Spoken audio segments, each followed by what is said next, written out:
السلام ناظرین، میں ہوں اسد علی طور اپنے پروگرام اسد طور انسینسرڈ میں.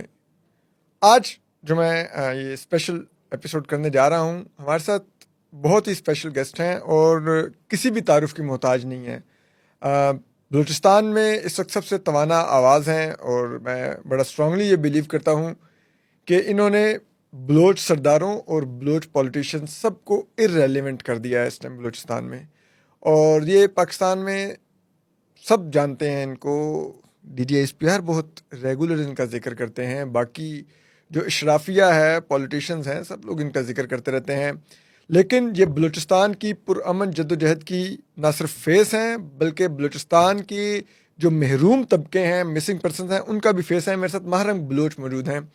ماہرنگ، بہت بہت شکریہ آپ کے وقت کا. میں کبھی کبھار ویسے لبرٹی لے لیتا ہوں بولتے ہوئے، کیونکہ یہ میری چھوٹی بہن ہے تو میں ان کو بیٹا کہتا ہوں، کچھ کہتا ہوں، لیکن ادروائز آئی نو اسٹیچر میں ماہرنگ مجھ سے بہت بڑی ہیں، ٹھیک ہے. لیکن میں وہ بہن عمر میں کچھ مجھ سے چھوٹی ہے تو میں لبرٹی لیتا ہوں. ماہرنگ، ویلکم ٹو اسلام آباد. مجھے یہ بتائیں، میں ویسے آتا ہوں آپ کے ایکٹیویزم سب پر، لیکن میں پہلے یہ جاننا چاہتا ہوں، یہ جو ڈاکٹر ماہرنگ بلوچ ہیں، یہ ایک ڈاکٹر ہیں، کیا ایک بچپن میں کیا خواب تھے؟ کیا بننا چاہتی تھیں آپ؟ ڈاکٹر ہی بننا چاہتی تھیں یا آپ کے پیرنٹس کی خواہش تھی کہ ہماری بیٹی ڈاکٹر بنیں گی؟ کیونکہ ایکٹیوسٹ تو انسان جب حالات دیکھ کے آپ یقیناً بنی ہوں گی جو بلوچستان میں ہو رہا تھا، لیکن جب بچپن میں ایک انسان کے خواب ہوتے ہیں وہ کیا تھے؟ مجھے جتنا اپنا بچپن یاد ہے، مجھے اپنے والد یاد ہے. اور ہاں، ایک چیز تھی کہ مجھے اپنے لوگوں کے لیے کچھ کرنا تھا، کیونکہ جس سوسائٹی میں ہم پیدا ہوئے تھے اس میں اسی وقت یہ کانشیسنیس تھی کہ جس طرح لوگ رہ رہے ہیں اس طرح رہنا نہیں چاہیے. میں ایجوکیشن میں جانا چاہتی تھی اور ہیلتھ میں جانا چاہتی تھی، لیکن پالیٹکس کرنا یہ شاید بچپن سے ہی میرے ذہن میں، میرے والد کی تربیت کی وجہ سے، کہ آپ کو پولیٹیشین بھی بننا ہے، آپ کو اور سیاست بھی والد کا کرنی. بھی پولیٹیکل بیک گراؤنڈ تھا، وہ جی. سیاست کرتے تھے، ایکٹیوسٹ تھے. اور جس طرح آپ کہتے ہیں کہ آپ بچپن میں بچوں کو اس فیلڈ میں جانے کے لیے آپ ان کو اسی طرح کا ماحول دیتے ہیں، آپ ڈاکٹر سے زیادہ وہ ہوتے. تو مجھے یاد ہے کہ ہم پروٹیسٹ میں جب جاتے تھے تو میں آئیڈلائز قمر چاکر کو کرتی تھی، اور ایسے بہت سے ایکٹیوسٹ فیمیل تھے. میرے والد ہمیشہ بولتے تھے کہ اب ڈاکٹر مارنگ اگر تھوڑی سی ایج میں بڑی ہو جائے تو میں ایسے ڈاکٹر وہ کریمہ بلوچ کے ہمراہ ضرور کروں گا. تو آئی تھنک سو کہ یہ ایک بہت بڑی چیز ہے، اور میں سمجھتی ہوں سب سے بڑی چیز یہی ہے. جو انقلابی لوگ ہوتے ہیں وہ انقلاب سب سے پہلے اپنے گھر سے لاتے ہیں. وہ انقلاب کھوکھلا انقلاب ہوتا ہے کہ جب آپ باہر تو وہ پریچنگ کر رہے ہوتے ہو، لیکن آپ کے گھر کے لوگ ہی نظریاتی طور پر اس نظریے پہ نہیں ٹکے ہوتے ہیں. تو یا آپ ان کو انکریج نہیں کر رہے آپ ہوتے. انکریج نہیں کر رہے ہوتے ہیں، اور آپ کے گھر کے ڈیبیٹس اور باہر کے ڈیبیٹس الگ ہیں. تو میرے والد شاید ان کی تعلیم تو ایک طرف، لیکن وہ نظریاتی حوالے پر میرے خیال سے وہ میرے آئیڈیل ہیں، کیونکہ انہوں نے واقعی طور پر جس آئیڈیالوجی کو سپورٹ کیا اس کی پریچنگ بھی کی، اور ہمیں باقاعدہ ٹیچنگ کر کے، صرف مجھے نہیں بلکہ ہمارے گھر کی عورتیں جو ہوتی تھی اپنی بہنوں کو، وہ باقاعدہ طور پر، مطلب دس از امپاورمنٹ. میں جب بھی امپاورمنٹ پر بات کرتی ہوں، میں سمجھتی ہوں کہ عورت جس جبر کا شکار ہے اس کا سب سے بڑا وجہ یہ ہے اس سوسائٹی میں کہ اس نے ہمیشہ اپنے آپ کو کمتر کیا ہے. سوسائٹی سیگریگیٹ ہو گئی ہے کہ یہ کام مرد کا ہے، یہ عورت کا ہے. تو وہ امپاورمنٹ تب لائیں گے جب آپ اس کو اس فیلڈ میں لے کر آئیں گے جو ایک اسپیسیفائی کر لیا ہے، ٹیبو کر لیا ہے کہ ایک پولیٹیشین صرف ایک عورت بن سکتی ہے. تو میرے والد نے، جو عام جو پولیٹیشینز ہوتے ہیں وہ بولتے ہیں نہیں، ہم اپنی عورتوں کو سیاست میں نہیں لائیں گے. مجھے یاد ہے وہ جب جیل میں تھے تو جیل میں اگر کوئی ان سے ملاقات کے لیے جاتا تو وہ کیونکہ نیوز پیپر ریگولرلی پڑھتے تھے تو وہ وہاں سے ہمیں میسج کنوے کرتے تھے، فلاں تاریخ میں انفورس ڈس اپیرنسز کے لیے پروٹیسٹ ہو رہا ہے، اپنی بہن کو کہ آپ نے خود بھی جانا ہے اور مارنگ کو بھی لے کر جانا ہے. تو میری ٹریول ہسٹری بچپن میں مجھے یاد ہے، میں نوشکی اگر گئی ہوں، میں مستونگ گئی ہوں تو کسی پروٹیسٹ کو یا کسی پولیٹیکل گیدرنگ کو اٹینڈ کرنے گئی ہوں. ویسے گھومنے کسی سے ملنے نہیں گئی؟ بالکل نہیں. ہمیشہ ایک بطور ایکٹیوسٹ گئیں کسی بالکل. بھی پروٹیسٹ کسی اس میں. اچھا، مجھے ایک چیز بتائیے، اب آپ نے بات کی اپنے والد کی، ٹھیک ہے، اور آپ نے کہا وہ آپ کے آئیڈیل ہیں. ویسے میں نے موسٹلی نوٹ کیا بیٹیوں کے باپ آئیڈیل ہوتے ہیں, اس لیے میں کہتا ہوں کہ آپ خوش قسمت ہیں اگر آپ کی بیٹی ہو کہ ایٹ لیسٹ کوئی آپ کو آئیڈلائز تو کر سکتا ہے. بیٹے ہم بڑے فضول ہوتے ہیں. اینی وے, تو آپ اپنے والد کو آئیڈلائز کرتی تھیں, آپ کہہ رہی ہیں کہ وہ آپ کے آئیڈیالوجیکل گراؤنڈز پر تربیت بھی کر رہے تھے, آپ کو ایکٹیوسٹ کے طور پہ وہ ریز بھی کر رہے تھے, بڑا کر رہے تھے. لیکن آپ جس بھی اسکول میں پڑھتی ہوں گی, پھر کالج میں گئی ہوں گی, اس میں ساتھ دوست بھی ہوں گی, کیا یا اپنی جو ایج فیلو کزنز یا سب کچھ, تو ان سب کے ساتھ بھی آپ ایکٹیویزم ڈسکس کرتی تھیں, سب ایکٹیوسٹ کے طور پہ ہی سوچتے تھے, یا مہارنگ ایک تھوڑی سی ڈفرینٹ تھیں ان کی, کیونکہ والد نے ایک ڈائریکشن سیٹ کر دی تھی, وہ اسی طرف بڑھ رہی تھیں. باقی لوگ کیونکہ ایکٹیویزم کرنا اور ساتھ تعلیم بھی اتنی اچھی, ماشاء اللہ آپ ڈاکٹر بنی, ٹھیک ہے, مطلب مجھے تو لگتا ہے صرف میں رائٹنگ کی حد تک ڈاکٹر ہو سکتا ہوں, میری رائٹنگ بہت گندی ہے, اصل میرے مارکس بہت برے آتے تھے, میں شاید پتہ نہیں کیسے کہاں پہ رہا. تو آپ یہ دونوں چیزیں کیسے ساتھ لے کے چلیں؟ دیکھیں, اگر میں کہوں کہ آسان تھا تو آسان نہیں تھا, لیکن ایک چیز یہ ہے کہ سب سے پہلے آپ جس سوسائٹی میں پیدا ہوئے ہو اس کی حقیقت کو سمجھنا سب سے مشکل کام ہے کسی بھی انسان کے لیے, کہ وہ سوسائٹی کے اندر سب سے پہلے ایک ججمنٹ کرے کہ اس کی سوسائٹی کی اسٹیٹس کیا ہے. پھر دوسرا مشکل کام یہ ہے کہ وہ اپنا اسٹیٹس اس سوسائٹی میں ڈکلیئر کرے کہ اسے کیا کرنا ہے, اس کا رول کیا ہے. تو مشکل ہوا کیونکہ میرے اسکول کے فرینڈز, میرے کالج کے فرینڈز آہستہ آہستہ کر کے مجھ سے سارے چھوٹتے گئے, کیونکہ وہ جو ایک نارمل, میں اس کو سو کالڈ نارمل کہوں گی, جو ایک سو کالڈ نارمل لائف ہوتی ہے وہ مجھ سے فالو نہیں ہو سکا. ڈیورنگ کووڈ مجھے یاد ہے کہ مطلب ہماری پوری کلاس ٹوٹل ریلیکس تھی, سب نے ایون دو ویکیشنز پر گئے اور کچھ نے وہ, لیکن کووڈ کے دوران ہم نے سب سے زیادہ ایکٹیویزم کی کیونکہ ہمارے کالج بند تھا اور اس وقت ہماری اسٹڈی سرکل سب سے زیادہ تھے. تو مشکل تھا, لیکن ہم اس سوچ کی بنیاد پر چل رہے ہیں کہ آپ نیشن بلڈنگ اور ریزسٹنس دونوں ساتھ چلتے ہیں. اگر آپ نیشن کو بلڈ نہیں کریں گے تو آپ کس سے ایکسپیکٹ کریں گے؟ وہ جو آپ کو مار رہے ہیں کیا وہ آپ کا علاج کریں گے؟ وہ جس نے پرائمری ٹارگیٹ بلوچ طلباء کے ساتھ ساتھ بلوچ استاد کو بھی کیا, کیا وہ آپ کو پڑھائیں گے؟ اگر وہ آپ کو پڑھائیں گے تو کیا پڑھائیں گے؟ وہ تو یہی پڑھائیں گے کہ آپ کوئی قوم نہیں ہو, آپ کی کوئی شناخت نہیں ہے اور آپ جنگلی ہو, جاہل ہو, تو آپ کو پڑھانا بھی خود پڑے گا, آپ کو علاج بھی خود کرنا پڑے گا. تو ہماری آئیڈیالوجی اس چیز پہ بیسس ہے کہ آئیڈیل سچویشن نہیں ہے. آپریشن اٹ سیلف میرے خیال سے اس کو گلیمرائز کرنے والے بھی غلط ہے اور اس کو ڈیگریڈ کرنے والی بھی غلط ہے. یہ بنانے والی چیز ہے, مطلب آپ زندگی کو جو جی رہے ہو, جو نسل ریزسٹ کر کے کچھ بنا رہی ہے اس کو پتہ ہے کہ یہ کیا ہے.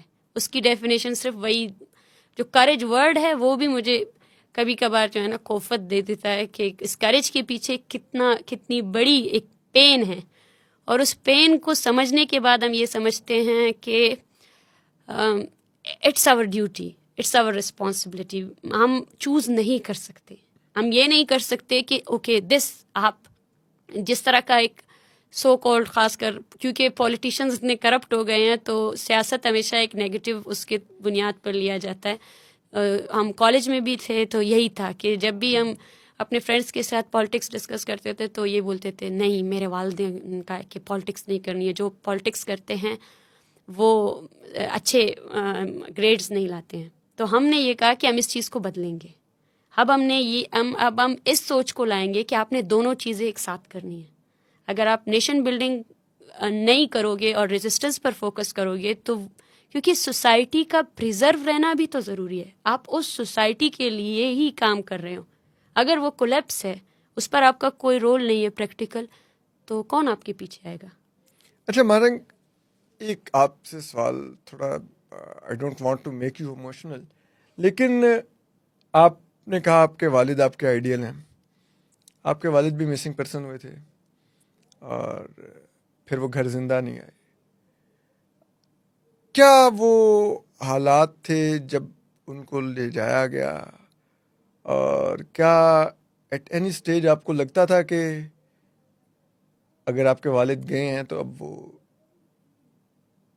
شاید آپ ان کو دوبارہ اس طرح سے نہ مل سکیں؟ کیا کبھی سوچا تھا یہ جب جا رہے تھے, یا ایک امید تھی کہ نہیں آ جائیں گے اور بس ابھی کے لیے گئے ہیں, لے گئے ہیں ان کو, جیسے بہت سے گھروں سے وہاں پر سے لوگوں کو لے جاتے ہیں, ہماری ایجنسیز کے لوگ ہوتے ہیں, ریاست کے لوگ ہوتے ہیں.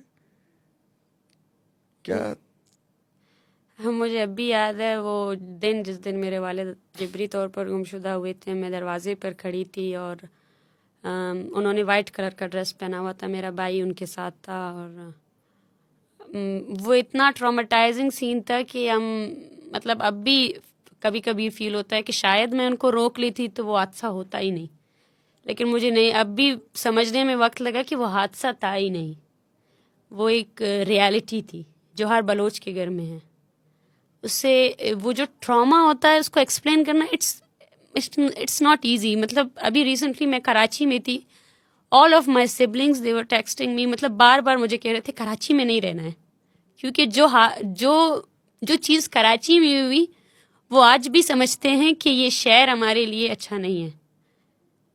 میرا بھائی کراچی اب تک نہیں آیا ہے, 13 سال ہو چکے ہیں. تو اگر میں کہوں کہ ایک ایسی جنگ زدہ ماحول میں ان کو ہم نے زندگی کی سب سے خوشی کا دن وہ تھا جب وہ رہا ہوئے تھے. مجھے وہ ڈریس کا کلر بھی یاد ہے کہ میں نے کس ڈریس کا کلر پہنا تھا, وہ تمام موومنٹس مجھے یاد ہے. تو آپ نے جب اتنی بہت محنت کر کے آپ نے جو ہے نا ایک چیز حاصل کی, اور بار بار آپ دیکھ کر بھی یقین نہیں کر رہے تھے کہ وہ وقت جب کہ لینڈم پالیسی عروج میں تھی, تو اٹ واز ان امیجنیبل. اور مجھے وہ رات بھی یاد ہے, اس سے ایک رات پہلے جب ہم ISM ہاسپٹل میں تھے, میری والدہ کا آپریشن ہو رہا تھا, تو لفٹ میں انہوں نے میرا ہاتھ پکڑا تھا اور وہ کہہ رہے تھے مجھ سے کہ آئی تھنک انہیں یہ اس بات کا اندازہ ہو چکا تھا کہ وہ پھر سے ابڈکٹ ہوں گے. تو انہوں نے یہ کہا کہ ریاست کی ہٹ لسٹ پر ہیں. بالکل. تو انہوں نے یہ کہا کہ آپ اپنا بھی خیال رکھنا اور اپنے بہن بھائیوں کو پڑھانا اور سیاست کرنا, سیاست ضروری چیز ہے. تو وہ آج بھی مجھے یاد ہے. مجھے وہ 2 سال تک جب وہ اغوا تھے تو ایک بے چینی سی تھی, ایک اضطراب تھا. اور آج بھی جب بھی میں انفورسڈ ڈس پیرنٹس کی فیملیز کے ساتھ ملتی ہوں, میں ان سے یہی کہتی ہوں کہ ہماری تمام باتیں, ہماری تمام امیدیں جو ہم آپ کو دیتے ہیں, تمام تسلیاں وہ کھوکھلی ہیں, کیونکہ جس نے خود اس درد کو جیا ہے وہ جانتا ہے کہ یہ کتنا مطلب انبیئریبل پین ہے. انبیئریبل پین ہے کیونکہ آپ جب انسان کی بات کرتے ہیں تو وہ پریکٹیکلی پہ یقین کرتا ہے, کہتا ہے کہ میں کچھ بھی کر کے واپس لے کر آ جاؤں. تو وہ بے بسی ہے جو منٹ منٹ آپ کو کھوکھلا کر دیتی ہے. اور جب ہمیں یہ نیوز ملی کہ میرے والد کو ان کی ڈیتھ باڈی ملی ہے, تو مجھے اب بھی یاد ہے کہ میں سجدے میں تھی اور میں یہی بول رہی تھی کہ اینی ہاؤ یہ بات جھوٹ نکلے. اور جب ہم سفر کر رہے تھے کوئٹہ سے, کیونکہ ان کی ڈیتھ باڈی ہمارے گاؤں منگچر میں لائی گئی, تو اس پوری اس دورانیے میں میں اس خوش فہمی میں تھی کہ وہ میرے والد نہیں ہوں گے. ضرور میں جب وہاں جاؤں گی تو یہ بولیں گے کہ نہیں وہ نہیں تھے, وہ یہ کوئی اور تھا. اور جب ان کی ڈیتھ باڈی لائی گئی اور جب میرا بھائی اس ڈیتھ باڈی کو دیکھتے ساتھ ہی بے ہوش ہو گیا, تو مجھے اب بھی حسرت ہے کہ میں نے اس کو غور سے دیکھا ہی نہیں. اور وہ جو ایک کہتے ہیں کہ آپ اتنی زیادہ تھی وہ بھی پوری نہیں ہوئی, اور پھر جو ہونا تھا وہ تو ہو گیا. لیکن میں آج سمجھتی ہوں کہ میں ان تمام یادوں کو بار بار یاد کرنا چاہتی ہوں تاکہ میں کبھی بھولوں نہیں کہ کیا ہوا ہے. اور یہ ہماری سب سے بڑی طاقت ہے, سب سے بڑی طاقت یہی ہے کہ ہم اس کو ری وزٹ کرنا چاہتے ہیں, بار بار ری وزٹ کرنا چاہتے ہیں کہ ہمیں پتہ چلے کہ ہمارے ساتھ جو رویہ رکھا گیا وہ بھولنے والا ہے ہی نہیں. It can not be forgettable. اس کو آپ ٹھیک ہے آپ جھوٹ بول دے, بیان بازی کر لے, لیکن وہ کوئی نہیں بھولے گا. میرا یہ جو میں نے سوال مہرنگ سے کیا تھا نا, اور مہرنگ نے جو بتایا ہے, میں یہ چاہتا تھا کہ یہاں پہ جو یہ ویورز دیکھ رہے ہیں ان کو اندازہ ہو کہ بلوچوں پہ بیتتی کیا ہے. اور یہ ایک مہرنگ اکلوتی نہیں ہے, وہاں پہ ایسی سینکڑوں مائیں ہیں, بہنیں ہیں, بیٹیاں ہیں جن کو آئے دن خبر ملتی ہے, ہسپتالوں میں بلایا جاتا ہے شناخت کریں. مجھے لاسٹ ٹائم مہرنگ اب بتا رہی تھی, اب ایک نیا پیٹرن آ گیا ہے کہ کوئی بھی جو مسنگ پرسنز ہیں ان کو مارتے ہیں ان کی، اور لاش ہاسپٹل میں بھیج کے کہتے ہیں شناخت کرنے. جب شناخت کر لیتی ہیں ان کے تو ان کو کہتے ہیں لکھ کے دو کہ یہ ملیٹنٹ تھا، تاکہ وہ جو ریاست نے خود اغوا رکھا اور پھر مار دیا وہ بھی اسی کے اوپر ذمہ داری ڈال دو کہ وہ ملیٹنٹ تھا اس لیے مارا گیا. تو یہ جو ایک پالیسی ہے اس سے جو گزر رہی ہے وہ بلوچ مائیں، اور آپ بتا رہی تھی کہ انہوں نے کہا کہ پھر آپ ہی رکھ لیں ڈیڈ باڈی، ہم لے کے نہیں جاتے. یہ کیا تھا ہوا سر، آپ بتائیں گے؟ دیکھیں، بلوچستان میں مسخ شدہ لاشیں ایک معمول بن چکا ہے. بلوچستان میں ایسی قبرستانیں ہیں جو نامعلوم افراد کی لاشوں سے بھری ہوئی ہیں. تو یہ سلسلہ نیا نہیں ہے، یہ بہت پرانا ہے. لیکن جب سے مارچ اگینسٹ بلوچ جینوسائیڈ، جس طرح سے انفورسڈ ڈس اپیرنسز کا مسئلہ نیشنلی اور انٹرنیشنلی جتنا ہائلائٹ ہوا ہے، تو اس کے بعد ریاستی اداروں کی طرف سے یہ طریقہ کار اپنایا گیا ہے کہ سب سے پہلے تو لاشوں کی آئیڈینٹیفیکیشنز کے لیے جو مسنگ پرسن فیملیز آتے ہیں ان کو ہراساں کیا جاتا ہے. جب وہ آئیڈینٹیفائی کرتے ہیں تو اس کے بعد ان کو مجبور کیا جاتا ہے کہ وہ کسی انلیگل پروفارما میں، اور اس پروفارما کی کوئی لیگل بیس بھی نہیں ہے کیونکہ وہ ہاسپٹل کے اس میں بنائی جاتی ہے کہ آپ لکھ کر دیں کہ آپ کے بیٹے کا تعلق فلاں مسلح تنظیم سے تھا اور وہ ایک دہشت گرد تھا. اور ایک چیز جو مجھے بہت زیادہ پریشان کرتی ہے اور سب کے لیے ہونا چاہیے کہ لاپتہ افراد کی جو فیملیز ہے وہ اس میں ہوتی ہیں قطار میں کہ آئیڈینٹیفیکیشن ہو سکے کہ یہ ان کا پیارا ہے. مجھے یاد ہے لاسٹ ٹائم ابھی اسی سال ہی ایک باڈی ملی جس کی جو پورا اس کو جلا دیا گیا تھا، پورا کوئی ایک بھی وہ نہیں تھا، آئیڈینٹیفیکیشن تھا. تو اس ایک باڈی پہ 4 مسنگ پرسنس فیملیز جو ہے نا لڑ پڑی تھی. وہ انہوں نے کہا یہ میرا ہے، اس نے کہا یہ میرا ہے. اور سائرہ بلوچ جس کو سب جانتے ہیں، اس کے 2 بھائی اغوا ہوئے. وہ اس تصویر کو اپنے جو مسخ شدہ تصویر ہے، جو ایک کھوپڑی ہے باقاعدہ طور پر، اس کو اپنے بھائی کے بھائی کے تصویر کے ساتھ میچ کر رہی تھی، زوم کر رہی تھی، آؤٹ کر رہی تھی، اور بار بار پوچھتی جا رہی تھی یہ میرا بھائی نہیں ہے. اور پھر اس نے یہ کانٹیکٹ کیا اپنے گھر والوں سے. یہ وہ تکلیف ہے، آپ دیکھیں کہ آپ مار تو دیتے ہیں لیکن بتاتے بھی نہیں ہے کہ کس کو مارا ہے، تاکہ وہ ایک کلوزنس مل سکے فیملی کو. اور وہ بیچاری بچی جس کی عمر ابھی میں بولوں 19 سال بھی نہیں ہے، وہ حساب لگا رہی تھی کہ اس کے گھر میں کتنا اثاثہ ہے. وہ اپنی زمین بیچ کر، اپنا گھر بیچ کر 40 مجھ سے پوچھ رہی تھی جا کر پتہ کرواؤ ڈی این اے کے لیے کتنے پیسے لگتے ہیں، ہم اس لاش کو ڈی این اے کروائیں گے. میں بول رہی ہوں سائرہ، وہ کسی اور نے آئیڈینٹیفائی کر لیا ہے اور وہ دفنا بھی چکے ہیں. اور وہ تقریباً 1 سال یا بولے جب سے یہ واقعہ ہوا ہے تب سے وہ اسی ٹراما میں تھی کہ وہ جو لاش گرائی گئی تھی وہ میرے بھائی کی طرح تھی، وہ شاید میرا بھائی ہو. تو آپ امیجن نہیں کر سکتے ہو اس کو. مجھے افسوس ہوتا ہے جب بھی بلوچستان پر بات کرتے ہیں تو ہمارے ہر کوئی سیاستدان ہو یا صحافی ہو، اچھا مسنگ پرسن کا بھی تو مسئلہ ہے، اچھا وہ بھی تو مسئلہ ہے. آپ 2 الفاظ میں اس کو مسنگ پرسن کا مسئلہ کہہ کر جو ہے نا کیسے ٹال سکتے ہو؟ آپ کو خود بھی پتہ نہیں ہے یہ مسئلہ کتنا گمبھیر ہے. اس نے مطلب کس طرح ہماری ایک قوم ہے جو اس مسئلے سے جھوج رہی ہے. اور اس کے ایک خاندان کا میں آپ کو قصہ بتاؤں گی تو آپ خود حیران ہو جاؤ گی کہ بلوچستان کے ساتھ ریاست نے آج تک کیا کیا ہے اور وہ کر کیا رہے ہیں.